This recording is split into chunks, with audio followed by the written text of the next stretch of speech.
প্রিয় দর্শক, আমরা সরাসরি আপনাদের সঙ্গে যুক্ত হয়েছি তানোরে। এই যে ছোট্ট শিশু সাজিদ কে উদ্ধার করা হয়েছে এবং উদ্ধার করে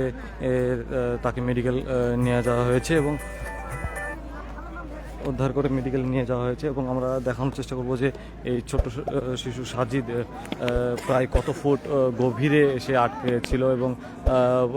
ফায়ার সার্ভিসের যেই চৌকস টিম রয়েছে সেই টিমের উদ্ধার অভিযান শেষ পর্যন্ত কিছুক্ষণ আগেই 5 মিনিট আগেই শেষ হয়েছে এবং সাজিদকে অক্ষত অবস্থায় মেডিকেলে নিয়ে যাওয়া হয়েছে এবং মেডিকেলে এখনও সে জীবিত না মৃত এখনও আমরা জানতে পারিনি। বিষয়টি মেডিকেলে যাওয়ার পরে আমরা বিষয়টা নিশ্চিত হব এবং আমরা জানিয়ে রাখতে চাই যে 45 ফুট যে গভীরে প্রথম সকালে যতখানি এক্সকেভেটর দিয়ে গর্ত করা হয়েছিল তার থেকে ঠিক 5 ফুট নিচে ছোট্ট শিশু সাজিদ সে আটকে ছিল এবং 5 ফুট নিচে অন্তত 50 ফিট নিচে ছোট্ট শিশু সাজিদ ছিল এবং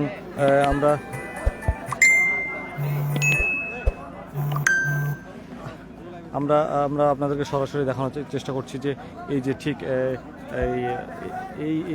এই বরাবর যেই নলকূপটি রয়েছে, নলকূপটির ঠিক শেষ প্রথম থেকে একবারে নিচ অবধি আমরা দেখানোর চেষ্টা করছি আপনাদেরকে। এই পাইপ দ্বারাই সে একবারে নলকূপের নিচে 50 ফুট নিচে সে গিয়ে পড়ে এবং সেখানে গিয়ে আটকে থাকে এবং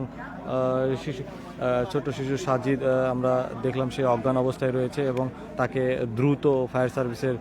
যে টিম রয়েছে সেই টিম তাকে মেডিকেলে নিয়ে যাওয়া হয়েছে এবং মৃত না সে ছোট্ট শিশু সাজিদ মৃত না জীবিত এখনও আমরা সেটি এখনও জানতে পারিনি। জানতে পারলে অবশ্যই আপনাদেরকে জানাবো এবং আমরা দেখানোর চেষ্টা করছি যে যেই জায়গাটিতে ছোট্ট শিশু সাজিদ